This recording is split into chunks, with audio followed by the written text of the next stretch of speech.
Buenas tardes, bienvenidos todos a su espacio Prismas Históricos. Hoy, conmemorando el centenario de la masacre obrera de Guayaquil de 15 de noviembre de 1922, tenemos a dos invitados especiales que han dedicado sus experiencias y trabajos de investigación e intelectuales al respecto. Aquí contamos con Freddy Avilés, docente especializado en historia de la Universidad de Guayaquil, y como invitada especial desde México tenemos a Natalia Bustamante, licenciada en Historia y Sociedad Contemporánea de la Universidad Autónoma de la Ciudad de México. Bienvenidos a ambos, un placer tenerlos aquí. Y bueno, pues Natalia,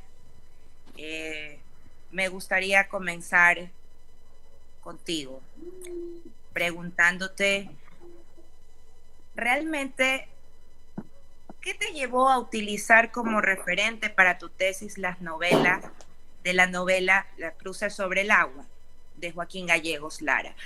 ¿Por qué te interesaste en estudiar este acontecimiento de tantos otros que se pudieron haber dado en el continente? Sí. Hola Pau, hola Freddy, muchas gracias por invitarme. Estoy pues muy contenta de estar acá porque no pude estar físicamente, pero pues aprovechando estos espacios, ¿no? Bueno, mi interés nace a partir de una de las materias que tomaba de Latinoamérica en la universidad, con una profesora que nos, digamos, tenía como otros intereses diferentes a otros profesores. Nos enseñó sobre varios países, uno de esos era Ecuador. Después llegué por mi interés a Ecuador, temas sociales, políticos, históricos, y me encontré con el tema del anarquismo en Guayaquil. Entonces vi que no había como mucho tema, por así decirlo, mucha bibliografía. Llegué al libro de Alexei Páez de Anarquismo en Ecuador, y en el 2017 pude ir a Ecuador, a Quito, a hablar un poquito sobre lo que pude investigar del anarquismo, que con los límites que tenía de estar hasta acá en México, pues pude exponer, ¿no? Y pude también encontrar. Luego de ahí llegué a este tema de la novela a partir de lecturas que tuve, de algunas pláticas con otros compañeros, compañeras de allá, y llegué a Las Cruces sobre el agua, ¿no? Vi que en ese momento, en 2017, 18, que igual era un tema que, si bien estaba en libros, digamos, o más en libros, en PDFs que tenía a mi alcance, digamos, de manera general, ¿no? Dentro de la historia del Ecuador, no había como otra cosa, ¿no? También por ahí encontré estudios de la profesora Natalia Tamayo sobre el papel de la prensa, pero era muy escaso. Entonces, pues también digamos que me decidí a aventurarme estando acá, pues descubrir, ¿no? ¿Qué más había? ¿No? Me dio ¿Viniste como hasta acá a la investigar? curiosidad. ¿Mande? ¿Cómo? ¿Viniste hasta acá al Ecuador a pasar un tiempo e investigar más a fondo?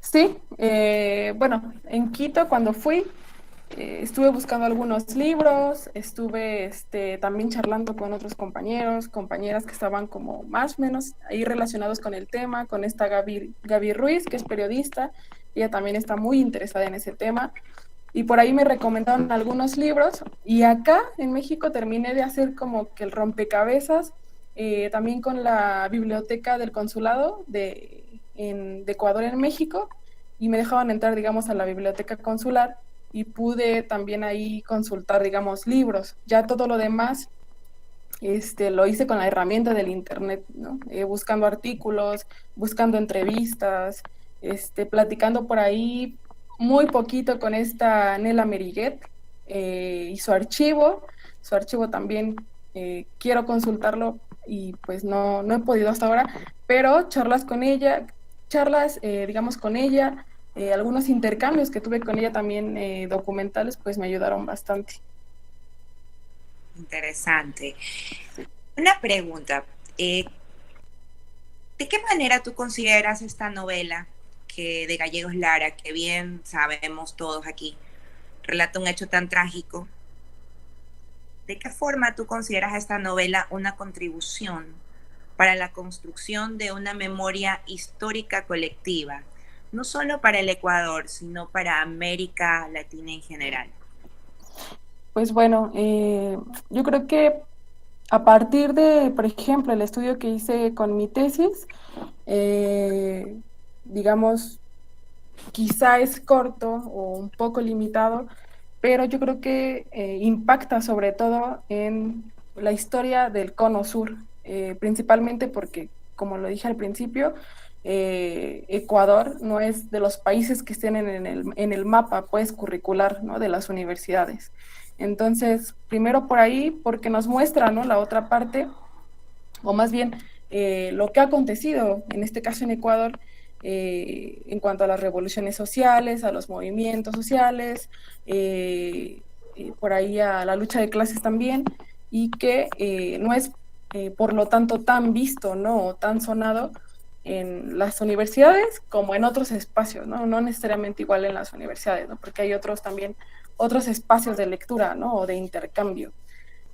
También en el tema de la memoria, a mí se me hizo muy interesante esto de las cruces con flores sobre el río Guayas, ¿no? Más allá de lo simbólico, pues tiene que ver también con la memoria colectiva justamente de una región, pero también de, digamos, de las personas que no están, como en mi caso, en este territorio, pues, ¿no? Y que a pesar de que no soy de allá, pues también me acuerdo, ¿no? Como dice la novela. Entonces, yo creo que sí tiene relevancia, digamos, a nivel como regional, y a mí me gustaría que tuviera más relevancia, por ejemplo, acá en México, ¿no? Yo creo que así como han pasado cosas súper importantes en Argentina, en Brasil, en Chile, en la historia reciente, pero también en la historia de hace 100, 200 años, pues también estos, digamos, estas catarsis sociales también implicaron una transformación, ¿no? No solamente en la región, sino también influyeron, digamos, de Ecuador a México, ¿no? Y viceversa.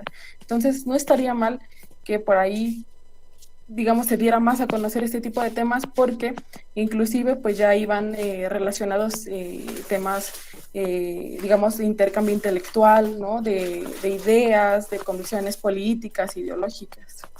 Justamente como lo que estamos viviendo en estos momentos, en estos espacios, y que realmente, como alguna vez habíamos comentado, ¿no? Es bastante grato saber que en México una representante como tú está investigando y está haciendo memoria de este tema, ¿no? Que también, como he comentado, era un poco más complicado, ya que hay más referentes, incluso bibliográficos, de otro tipo de revoluciones, más que de esta, ¿verdad? Así es. Y que Entonces, incluso, por ejemplo, ¿no?, el tema del anarquismo no es tan sonado cuando, no solo hoy en el centenario, ¿no?, sino en años más atrás. Me llamó también muchísimo la atención, ¿no?, que hay estudios desde una perspectiva, digamos, socialista, por así decirlo, o el interés del estudio está en esa parte del conocimiento ideológico, pero no está tan dirigido hacia el anarquismo, ¿no?, que también tuvo, pues, yo creo que mucha influencia, demasiada, en estos acontecimientos, ¿no? Y y que justamente eso te justamente, queríamos preguntar, Natalia, ya sí, que tú en tu trabajo de investigación realmente mencionas mucho y profundizas el tema del anarquismo, el estudio de la influencia del anarquismo en el movimiento obrero ecuatoriano, ¿no? Y también mencionas a un grupo importante como el femenino Rosa Luxemburgo.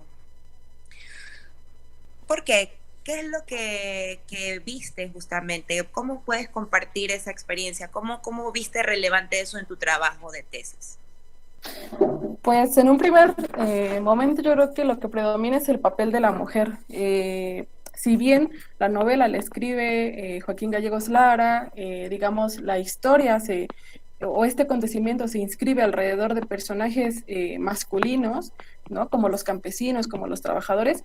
El papel de las mujeres también, yo creo que es de demasiada relevancia. ¿Por qué? Porque en ese momento de 1922, ¿no? Derivado de las revoluciones europeas o de lo que acontecía en otras partes, pues venían a reunirse un grupo de mujeres en Guayaquil, Ecuador, donde donde era una ciudad, o es una ciudad desde entonces y desde muchos siglos atrás, portuaria, ¿no? Con mucho intercambio comercial, y que también yo creo que ahí tiene que ver justamente la influencia ideológica, ¿no? De, digamos, de diversa corriente, pero que llegó en ese momento pues a las mujeres, ¿no? Que estaban también inmiscuidas en el, digamos, en la agitación diaria, ¿no? De, digamos, del trabajo, del estudio, del intercambio con otras personas, ¿no? Entonces, a mí se me hizo como muy bonito, sobre todo encontrar que hubo un grupo de mujeres que se organizaba, ¿no? A partir de tener distintos oficios inclusive, ¿no? Y que Gallegos Lara además los reflejó en su novela, ¿no? Como, digamos, como a manera de anécdota, pero también ya después buscando en las fuentes, digamos, históricas, atrás de esas mujeres o delante de ellas hay nombres, ¿no? Hay nombres y hay apellidos. Ya no es la hermana de tal, no, la pariente de tal, no, sino mujeres que se organizaban en un contexto, ¿no? Y que también tenían, a lo mejor si nos pareciera muy lejano 1922, diríamos, ¿cómo en 1922 un grupo de mujeres, aparte de ellas y ellas mismas, pues se van a organizar, ¿no? Van a tener esta necesidad de, digamos, como exteriorizar, ¿no? Un cambio, una transformación en su proyecto de vida, ¿no? Como era el que pedían en su momento, pues obreros, trabajadores, campesinos. Muy bien, Natalia. Y por ejemplo, Freddy, ahorita que estamos justamente hablando de los movimientos obreros, por favor, ¿nos podrías tú comentar cuáles realmente fueron las tendencias ideológicas más importantes del movimiento obrero ecuatoriano en sus orígenes? Buenas tardes, gracias Paola por esta invitación. Bueno, creo que ahí podemos hacer una mezcla de un poco lo que mencionaba Natalia y con lo que tú también me estás preguntando. Efectivamente, creo que hay que preguntarse desde cuándo se gesta también el movimiento de los trabajadores en el Ecuador.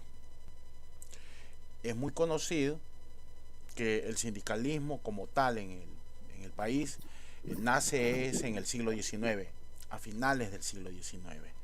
Pero ya existía un movimiento de trabajadores que se venía organizando dentro de la estructura del aparato colonial, y luego cuando se inicia el proceso de independencia y se instaura la república, también se dan estos procesos de organización que estaban centrados específicamente en gremios, o sea, gremios, cofradías, que más que todo eran organizaciones de asistencia mutua, para ayuda del trabajador que estaba enfermo, para ayudarlo económicamente cuando quedaba desempleado, etcétera. Mas no era un movimiento sindical como tal. El sindicalismo en el Ecuador comienza a aparecer ya producto de la revolución liberal. En 1895, por ejemplo, aquí en el Ecuador, Guayaquil es el centro fundamental del desarrollo del sindicalismo moderno, con la creación por parte de varios gremios sindicales por uno de esos exiliados cubanos que habían estado participando en la guerra de independencia en Cuba y que tenían tendencia liberal y que vinieron al país a apoyar al movimiento revolucionario del general Eloy Alfaro. Estoy hablando específicamente del cubano Miguel Albuquerque. Albuquerque fue un activo dirigente de los trabajadores que durante toda la etapa que estuvo viviendo aquí en Guayaquil organizó gremios, organizó sindicatos que de una u otra manera tuvieron un respaldo por parte del gobierno liberal de la época para poder organizarse. Pero también hay que reconocer que históricamente Guayaquil también es la cuna del movimiento de trabajadores que reclama, que se organiza para luchar por sus derechos. La primera huelga que se tiene conocimiento en nuestro territorio es la organizada por los trabajadores del astillero de Guayaquil en el siglo XVII. Específicamente sí, en el siglo XVII, cuando reclaman por las imposiciones de personas que eran alejadas del gremio de los trabajadores del astillero a personas que habían sido impuestas por las autoridades del cabildo guayaquileño de ese entonces. Es la primera paralización de labores que se realiza en el país, en lo que en esa época era parte ya de la Real Audiencia de Quito. Pero ya posteriormente, iniciado la República, ya en la década de los 70, los 80, los gremios de trabajadores también comienzan a organizarse y a protestar por cierto tipo de requerimientos que las ordenanzas municipales de la época le decían a los trabajadores que tenían que obligadamente pagar cierta tasa o cierto impuesto para pertenecer a un gremio determinado, lo que conllevaba a que los trabajadores resultaran afectados en sus intereses económicos y tuvieran que iniciar movilizaciones, protestas, rechazos a este tipo de medidas. Pero es en el siglo XIX, a finales del siglo XIX, cuando ya se comienzan a organizar los primeros sindicatos aquí en Guayaquil. En cierta forma, inspirados por la Revolución Liberal. Y ahí viene también parte de la contestación a la pregunta que tú me estabas haciendo, Paola, sobre cuáles eran los elementos o las tendencias ideológicas que comenzaron a nutrir al naciente movimiento de los trabajadores aquí en el Ecuador. Evidentemente, cuando yo menciono de que con la Revolución Liberal se da este proceso de organización por parte de los trabajadores en Guayaquil y también en otras ciudades del país, la primera tendencia ideológica que nutre, que alimenta las filas del incipiente movimiento obrero aquí en el país es la liberal. Yo te mencionaba el caso de Miguel Albuquerque, este cubano que viene a organizar los primeros sindicatos, y la primera central obrera que se crea aquí en el Ecuador es la Central Obrera del Guayas, creada en 1905 y que es una central que tiene una inspiración netamente liberal. Es decir, esta Central Obrera apoya a los gobiernos liberales de turno. Otro sector que también busca disputarse la hegemonía del movimiento obrero en el país es los conservadores, sectores políticos que estaban vinculados al Partido Conservador y a la Iglesia Católica. Eran dos frentes clásicos en esa Así es, en esa época, correcto, Paula, eran dos tendencias, que se enfrentaban porque esa era la disputa política e ideológica de la época. Los conservadores trataban de recobrar el poder y por eso trataban también de tener influencia en los sectores en donde el liberalismo comenzaba a operar. Y en este caso, dentro del movimiento obrero, los conservadores también comienzan a operar, comienzan a organizar gremios, especialmente en la sierra. Tanto es así que a inicios del siglo XX se crea en Quito la Sociedad Artística e Industrial de Pichincha, que es el primer movimiento sindical de inspiración conservadora y católica. Como tú dices, ahí estaba la pelea. Posteriormente, cuando ya la Revolución Liberal pierde la energía, esa energía revolucionaria, y se elimina de la esfera del poder a ese liberalismo machetero que estaba dirigido por Alfaro, cuando este es asesinado junto con sus generales en el mes de enero de 1912, predomina ya la tendencia que los historiadores ecuatorianos, entre ellos Alfredo Pareja Díez Canseco, los denomina el liberalismo plutocrático, es decir, un liberalismo que estaba muy ligado a la banca exportadora de la costa, pero también tenía una alianza tácita con el gamonalismo serrano de la región interandina. Entonces, esta alianza que estaba representada en ese entonces por el presidente que había logrado destruir el ala radical del liberalismo, que era el general Leonidas Plaza Gutiérrez, es la que se entroniza en el poder y tiene una larga vigencia dentro de la conducción del Estado hasta el año de 1925. este sector del liberalismo que se toma el poder tiene, por supuesto, influencia en este tipo de sindicatos como es la Central Obrera del Guayas. Como el liberalismo pierde ese vigor, esa fuerza revolucionaria, es evidente que los sectores radicales del liberalismo se separan de esa tendencia y comienzan a buscar nuevas formas de organización, nuevas formas de expresión ideológicas.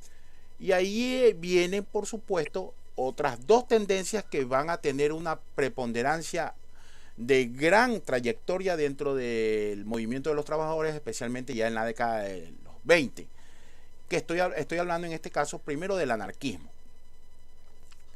Así como Natalia menciona de que es muy poco lo que se ha estudiado del anarquismo aquí en el país y su influencia, ahí hay varios libros que son clásicos, como el caso del libro de Páez, que es El anarquismo en el Ecuador, que es un clásico de las ciencias sociales aquí en el país. Efectivamente, el anarquismo es la primera tendencia política de izquierda radical que comienza a aprender en el movimiento obrero ecuatoriano, especialmente aquí en Guayaquil. ¿Y por qué en Guayaquil? Guayaquil, por ser una ciudad puerto, está abierta a todas las corrientes de pensamiento que venían representadas en los marineros que surcaban el mar y atracaban en el puerto.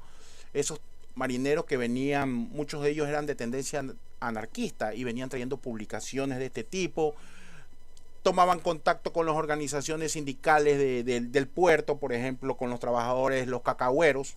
Los cacagüeros eran el sector sindical en Guayaquil más organizado. Muy conocida es la Sociedad de Cacagüeros Tomás Briones, importantísima organización sindical, en un inicio liberal, pero posteriormente se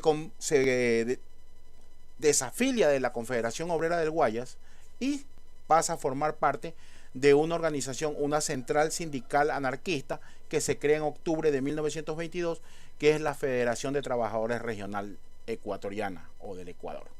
Esa es la primera gran central obrera que tiene una tendencia anarquista de izquierda revolucionaria. Y es la que dirige. Como que las cosas tampoco están tan distintas dentro de este debate del liberalismo y conservadurismo, ¿no? Así es. Alturas, ¿no? Es como que solamente las cosas a veces han cambiado de nombre. Sí, pero la historia en ese sentido a veces se convierte en una especie de... Exactamente. Exacto. Vamos y, por ejemplo, anudando ciclos. Así es. Por ejemplo, también volviendo a la novela y a los estudios ahorita de Natalia.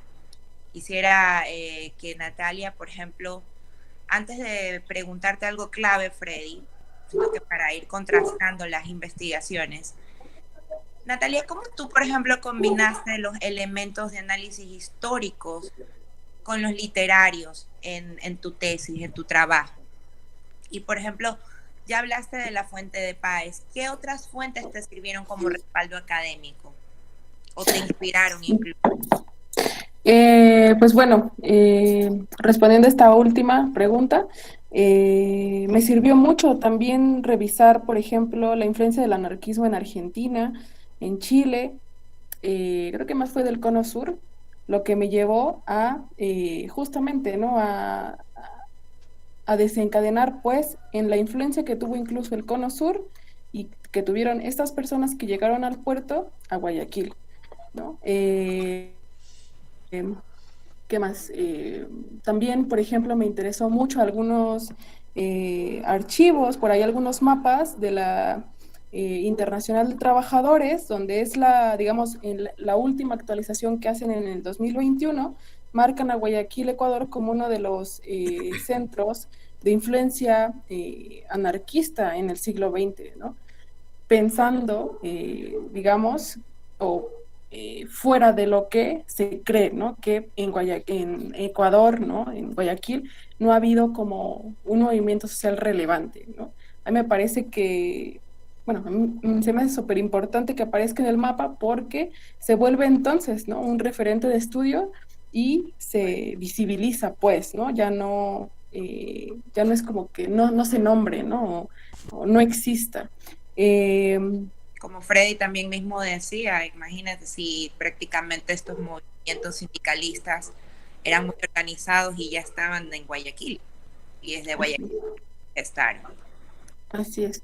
¿Y me puedes repetir la primera pregunta? Claro, ¿cómo por ejemplo combinaste los elementos de análisis históricos con los literarios de la obra de Gallegos Lara en tus estudios? Sí, pues bueno, en la tesis hago, digamos, una revisión, pues, ¿no? Un análisis de lo histórico, de lo literario, me voy a las corrientes, digamos, literarias, hago un estudio de la novela histórica del siglo XX, pero también de la novela histórica contemporánea, hago como unas diferencias, digamos, por separado entre lo histórico y lo literario, y después también algo que me parece muy importante, y que suma como al debate central de la tesis, hago una diferencia entre lo real y lo ficticio, ¿no? Me pongo justamente a cotejar fechas, digamos, en lo duro, fechas, datos, me pongo a hacer, digamos, un análisis de lo que aconteció, de lo que dice Joaquín Gallegos Lara, que es ficticio, y a partir de ello, digamos, voy haciendo como una suerte de rompecabezas, ¿no? También voy haciendo como bueno, yo le llamo en la tesis una posibilidad, ¿no? A partir de la crónica, digamos, que hace Joaquín Gallegos Lara, de su testimonio que da en la novela, porque no solo es una, no es solamente la escritura de la novela, sino también es una parte de lo que él vivió, y a partir de eso hago, digamos, el tema central, ¿no? Que la novela, en específico Las cruces sobre el agua, es una fuente para la historia, digamos, separando lo real de lo ficticio, pero también con otros autores, también como, por ejemplo, con Walter Benjamin, con A.P. Thompson, digamos que ocupa varios autores de dos, tres escuelas diferentes historiográficas para poder decir, bueno, si hay un lado, digamos, ficticio en la novela, pero hay también un lado real, ¿no? Y lo real, digamos, y lo ficticio van sumando para la, digamos, la construcción o la reconstrucción de lo que sucedió, Eso ¿no? también, Dejando muy en claro qué es lo que no pasó, de lo que sí realmente ocurrió, ¿no? Y que pueden ser también, digamos, como a manera de probabilidad, lo que Joaquín, digamos, se imaginó o quiso que fuera, ¿no? Porque también yo creo que esa es parte de su escritura, ¿no? Terminar de darle como una liberación, ¿no? Llegar a la redención social a través de esta novela a los literaria actores, deseada, claro. así, a los actores del 15 de noviembre, ¿no? Quizá vieron truncado su proyecto de vida, pero también es mi interpretación.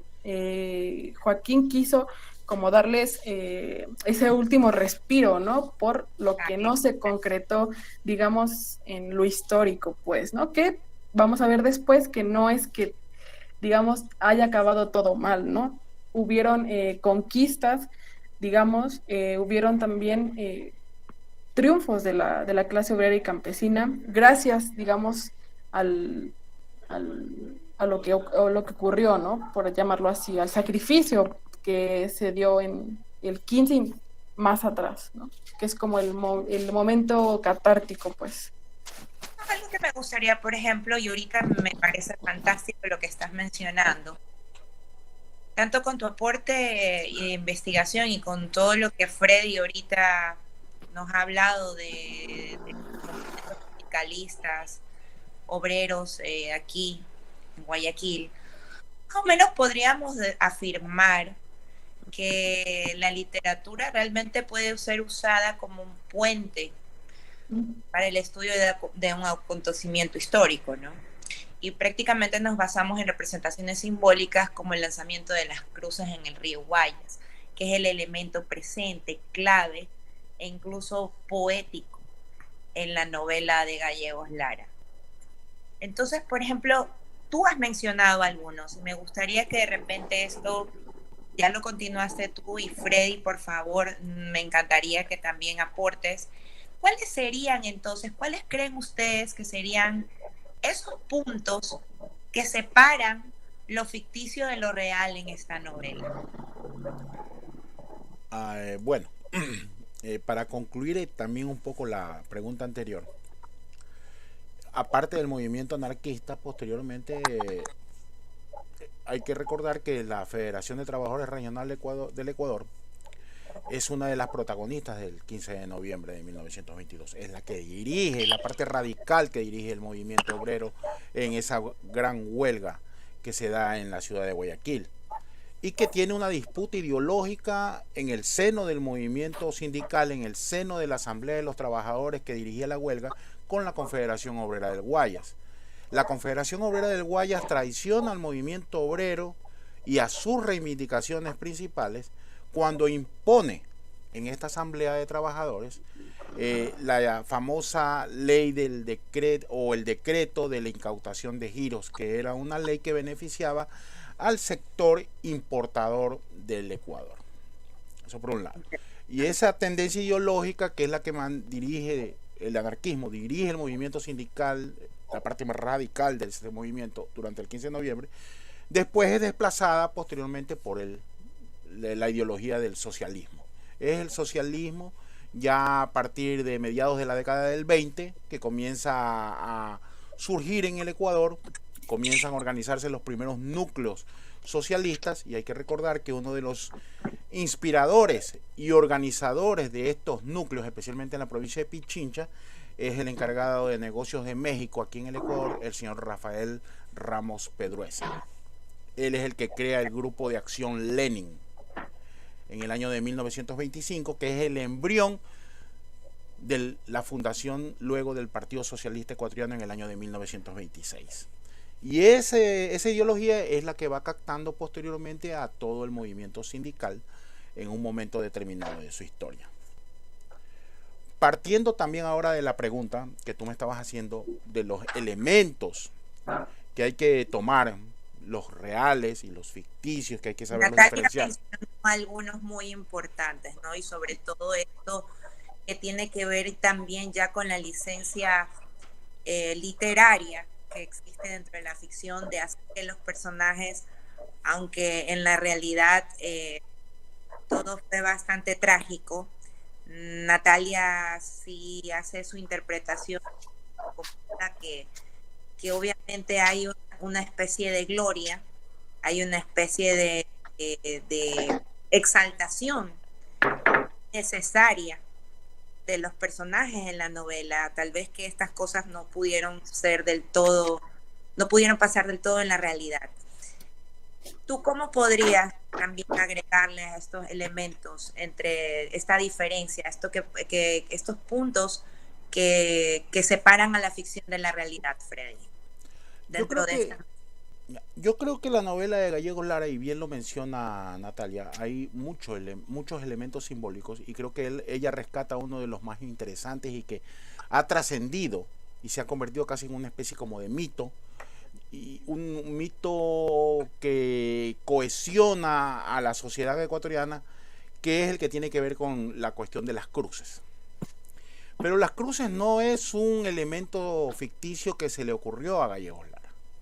Hay que recordar, y en eso hay que ser muy claro, que el 15 de noviembre de 1922, la masacre como tal, marca a un gran número de intelectuales, o mejor dicho, marca a toda la intelectualidad del Ecuador y a la corriente artística del Ecuador de una manera trascendental.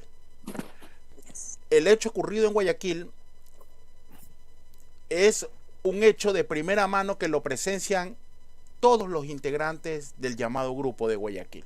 Estamos hablando de el propio Joaquín Gallegos Lara, testigo ocular del hecho, Alfredo Pareja Díaz Canseco, que también presenció la masacre, pues vivía cerca del centro de la ciudad de Guayaquil, Pepe de la Cuadra, Enrique Gil Gilbert, posteriormente uno de nuestros grandes escritores y posteriormente dirigente del Partido Comunista del Ecuador, también presenció la matanza, y Demetrio Aguilera Malta. O sea, estas 5 personas fueron testigos de ese hecho. De hecho, fueron una generación literaria marcada por el 15 de noviembre de 1922. más el testimonio que hace el gran poeta ecuatoriano, que es Jorge Carrera Andrade, en su libro de memorias, en donde él estuvo en esos años de juventud radicado por un tiempo en la ciudad de Guayaquil. Y él fue testigo también de las atrocidades que se cometieron en la ciudad. Él estaba justamente hospedado en una casa que quedaba en el centro de la ciudad. Y entonces fue testigo de primera mano de todo lo que estaba pasando en la avenida 9 de octubre. Ahora, una situación que verdaderamente marca toda no solamente la clase política, sino que marca definitivamente el sendero, la identidad cultural del país. Que eso todavía no está bien estudiado de manera muy, muy profunda. Eso se lo ha pasado solamente por encima. Pero la realidad es que hay que estudiar todavía mucho más, y a mí me parece muy rescatable ese trabajo que está haciendo Natalia sobre cómo la influencia del 15 de noviembre ha sido tan potente en la creación literaria, en este caso en la novela Cruces sobre el agua. Y ahí viene el detalle más interesante, o sea, lo que Gallegos le pone como título a su novela y lo narra de manera muy especial en la última parte del libro, no es un invento, es una realidad. Cuando uno revisa la prensa escrita de 1923-1924, eso ya era parte de una tradición del movimiento de los trabajadores aquí en Guayaquil. Ir en procesión hasta el malecón y lanzar cruces. Lo que hizo Gallegos Lara fue, en cierta forma, darle un contenido más literario a algo que verdaderamente estaba ocurriendo en la ciudad y que sigue ocurriendo de una manera concreta. Ese es uno de los puntos. Poética también, ¿no? Exactamente. Le da ese tono poético a un hecho que verdaderamente sí ocurría en la ciudad de Guayaquil. Y otro elemento que me parece muy interesante, que rescata, no solamente la parte simbólica, pero que muchas veces dentro de la novela como que pensamos que es una ficción o que es algo creado por la imaginación literaria de Gallegos Lara, que es el caso del personaje principal de la novela, Alfredo Baldeón. Todo el mundo, incluso he conocido personas que creen que Alfredo Baldeón es una invención literaria. Y no es así. Se creía hace muy poco tiempo. O sea, no, es algo que lamentablemente mucha gente tiene esa creencia. Pero Alfredo Baldeón fue un personaje real, un personaje de carne y hueso. Alfredo Baldeón fue dirigente del gremio de los panaderos. Y él estuvo presente y fue uno de los protagonistas de la Asamblea de Trabajadores que participaron en la huelga de noviembre de 1922. Y Baldeón fue uno de los primeros personajes que fue abatido por las fuerzas de seguridad del Estado en esa masacre del 15 de noviembre. A él lo abaten a la altura de lo que es el Parque Montalvo, que queda cerca de lo que hoy es la bahía. A él lo abaten en ese sector. Y posteriormente sus compañeros lo llevan a velar a su domicilio. Lo llevan a velar a su domicilio. Y él es trasladado luego al cementerio general de la ciudad de Guayaquil. Su tumba ha sido recién redescubierta, ubicada, porque la tumba estaba en medio de tanta maleza, de tanta suciedad, estaba desaparecida, pero un grupo de jóvenes investigadores han logrado ubicar nuevamente el sitio exacto donde está la tumba de Alfredo Baldeón, para que la gente sepa que ese personaje es no un personaje solamente literario, es un personaje de carne y hueso, que de una u otra manera se ha convertido con el paso del tiempo en el símbolo de la resistencia del movimiento de los trabajadores aquí en el Ecuador. Totalmente. Qué interesante todo. Sí, bueno, yo creo que pegadito a lo que dice Freddy, yo creo que Joaquín, a mí me parece que lo que hizo fue también humanizar la lucha, ¿no? Y eso es obviamente algo que no hace el historiador. El historiador normalmente se va al objetivo, pues, a lo teórico, Y esa cualidad que yo encuentro en Joaquín Gallegos Lara es lo que permite que también la literatura sea una fuente para la historia. Porque él hace de investigador, digamos, según mi percepción, digamos, tiene un papel como de historiador, pero también tiene el papel de escritor, ¿no? De literato. Entonces, lo que hace es ser un escritor, digamos, multidisciplinario, ¿no? Que no formado por universidades ni por otras instituciones, sino por su misma, digamos, interés, su ímpetu, pues logra ahora darnos esa interpretación, ¿no? Esa interpretación que yo puedo, o que para mí tiene ahora, ¿no? Quizá algunos no lo ven así o no lo vieron así, ¿no? Pero para mí sí tiene como esos dos puntos a favor. Joaquín todavía lo tiene con su obra, pues, ¿no? Y bueno, yo creo que también, además de las cruces sobre el agua, pues todo este camino, ¿no? Que nos va haciendo, o esta ruta que nos va haciendo en la novela, de los hechos históricos, que nos lo cuenta a través de anécdotas, que nos lo cuenta, digamos, de forma humanizada, de forma literaria, pero que ya cuando, digamos, si nos vamos a los datos más duros, ¿no? Al papel del historiador, pues podemos ir cotejando, ¿no? E ir uniendo esas piezas para decir finalmente qué fue lo que pasó, ¿no? O dar nuestra interpretación de lo que aconteció, ¿no? Entonces, tiene esa, digamos, tiene como ese papel de ogro, ¿no? Que busca a su víctima, ¿no? O que busca a su presa para ir hilando al lector, a la lectora, en la historia, pues, ¿no? En lo que aconteció el 15 de noviembre y previo a ello.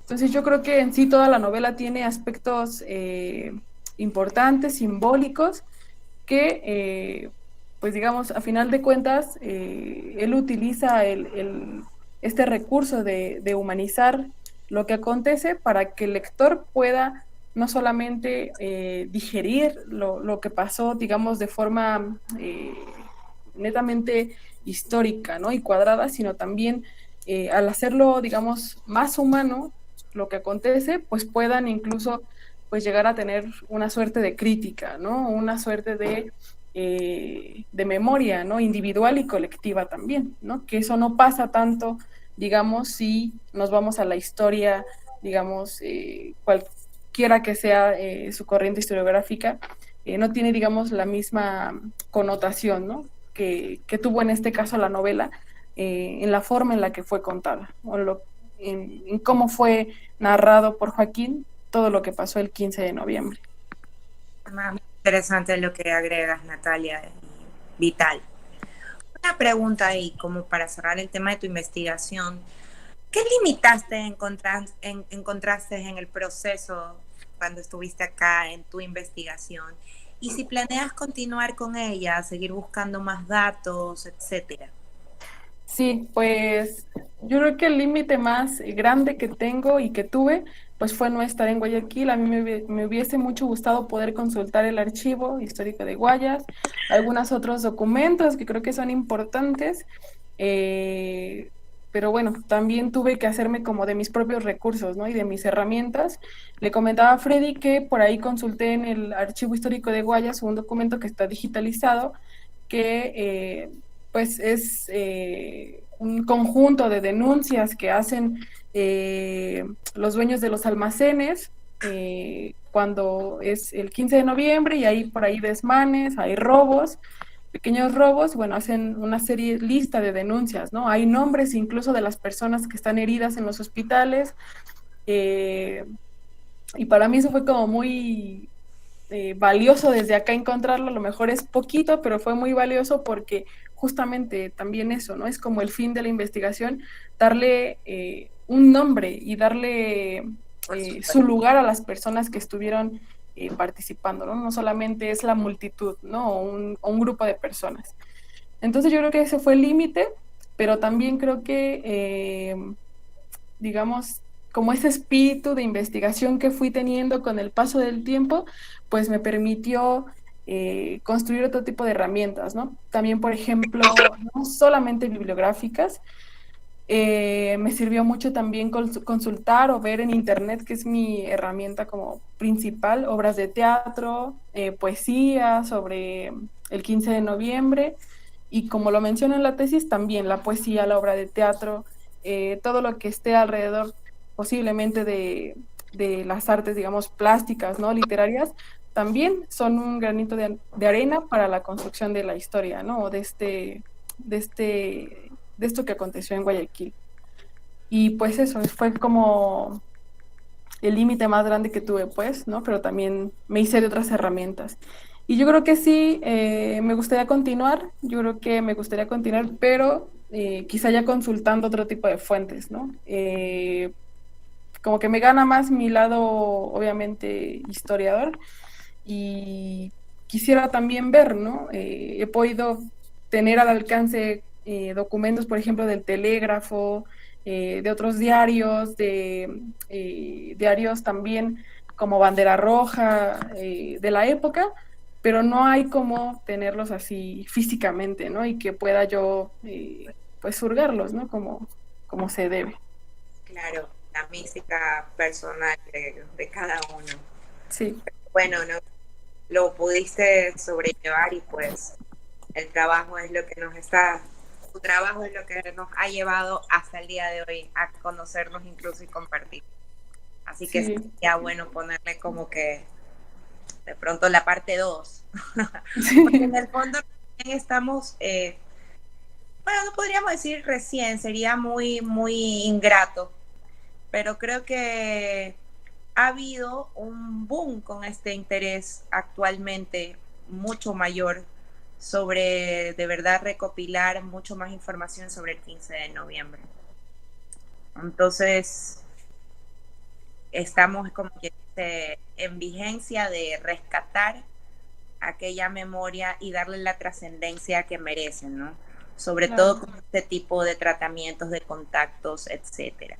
Y Sí, bueno, me y bueno, gusta, claro, sí. perdón, de hecho como comentario final, yo creo que esa es la labor, ¿no? De las generaciones que siguen a 100 años, es no quedarse, obviamente, con lo poco que conocemos, ¿no? Sino dar a conocer otras cosas del 15 de noviembre en este caso, pero también con un sentido para mí reivindicador, ¿no? Que no solamente hable desde la memoria colectiva, sino a manera de que, digamos, estos actores o este momento o su contexto, pues pueda seguir, digamos, teniendo vigencia, ¿no? Pueda seguir presente en el pensamiento y en el recuerdo, ¿no? Para no verlo como, lo que pasó y lo que aconteció y perdieron, ganaron, no, sino, digamos, una suerte también, pues, de recuerdo en el presente, ¿no? Para que pueda seguir siendo como otras formas incluso de recordar, de representar, ¿no? También lo que aconteció para darle una cierta como liberación a ese pasado reciente, ¿no? Por supuesto que sí. Y bueno, para culminar ya, ha sido un placer realmente conversar con ustedes, compartir este momento tan especial a propósito del centenario de la masacre obrera, del Noviembre Negro, como también se le llama aquí en Guayaquil. Me gustaría que ambos, tanto tú, Nati, como Freddy, pudieran hacer una reflexión final sobre este acontecimiento histórico que marcó una ciudad y una historia. Y bueno, si dentro de esas reflexiones también, como para finalizar, me gustaría saber si para ustedes algo ha cambiado o no durante todo este tiempo a partir de este momento, tanto en Ecuador como en América Latina. Eh, Empezamos contigo, Freddy. ok. Bueno, yo creo que el 15 de noviembre de 1922, como lo he manifestado anteriormente, es un hecho que marca una etapa muy importante de la historia de nuestro país. Y sobre todo tiene consecuencias. Efectivamente, yo pienso que es un acontecimiento que sobre todo, comienza a construir una memoria que no es otra cosa que la lucha permanente de los sectores menos favorecidos, como son los trabajadores, lucha en defensa de sus derechos o por conquistar sus derechos. Y eso no debe ser en ningún momento minimizado. Y en cuanto a si ha cambiado algo aquí en el Ecuador o algo en América Latina, yo creo que la historia tiene sus bemoles. O sea, efectivamente la lucha del 15 de noviembre de 1922 trajo, por supuesto, mejora en la condición de vida de los trabajadores. Recordemos que ya para 1938 Ecuador tenía ya su código de trabajo, en donde estaban sintetizados toda la legislación laboral que se había venido consiguiendo. Ojo, que eso es lo importante. Creo que lo importante de la construcción de esta memoria colectiva que el 15 de noviembre nos está legando es que las conquistas de los trabajadores no se dieron por la benevolencia o la magnanimidad de la clase élite dirigente de este país o de un presidente determinado. Las luchas de nuestros trabajadores se han conseguido, nuestros derechos como tal, los hemos conseguido es con la lucha, con la organización, con la movilización. Esto, muchas de las grandes conquistas de los trabajadores se han logrado mediante este tipo de situaciones, como el 15 de noviembre, con muertos, con sangre. Es decir, nada a los trabajadores ni a los sectores populares de América Latina y del Ecuador se le ha regalado. Todo ha sido conquistado con lucha y con organización. Eso es lo primero que hay que resaltar. Y que si las cosas o no han cambiado, cambian. Nosotros, yo creo que la historia de las clases populares, del movimiento social en América Latina es como el mito de Sísifo. Llegamos a un pináculo de conquista de derechos y de pronto, ¡pum!, retrocedemos, nos caemos. ¿Qué es lo que está pasando en muchos países de América Latina, como en el caso del Ecuador, con gobiernos que lamentablemente no están haciendo rajatabla de los derechos laborales? Entonces, por ese motivo, yo creo que este tipo de luchas tienen que ser motivo de reflexión.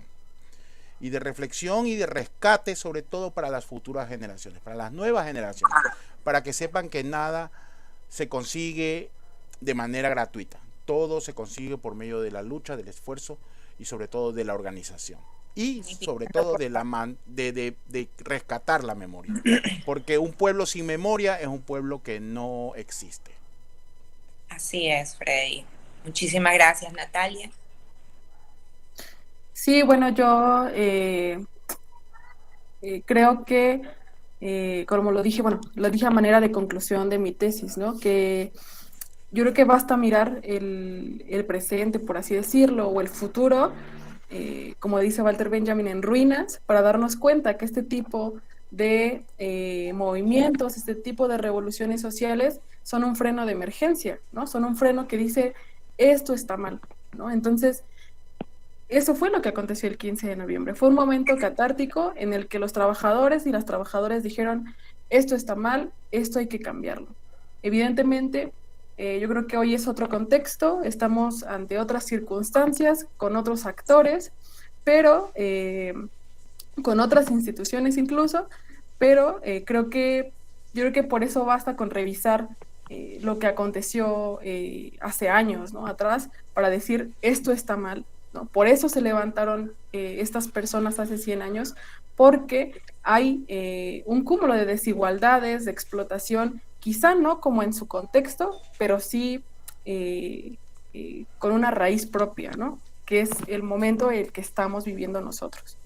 Entonces yo creo que pues cada época tiene su momento de catarsis, su momento de decir, vamos a cambiarlo, porque no pueden ser así las cosas, porque tengo o tenemos en colectivo un proyecto de vida, y eso es lo que pues hay por lo que luchar, ¿no? Como dice Freddy, ¿no? También es como una ventana para decir, esto está mal y esta es la oportunidad que tengo para, ni siquiera para pensarlo para tus futuras generaciones, ¿no?, sino para pensarlo para este momento y para lo que no fue, ¿no?, que también pues se quedan ahí justamente, ¿no? Esas como frustraciones o sueños, digamos, a la mitad del camino. Yo Así creo es. que por ahí. Chicos, ha sido un placer. Natalia, muchas gracias por acompañarnos desde México. Freddy, también encantado de escucharlos, de esta charla entre amigos. Y pues esto fue Prismas Históricos. Gracias por Muchas gracias. Gracias, Paola, gracias. Un Un fuerte abrazo abrazo para grande. todos. para ti también, nena.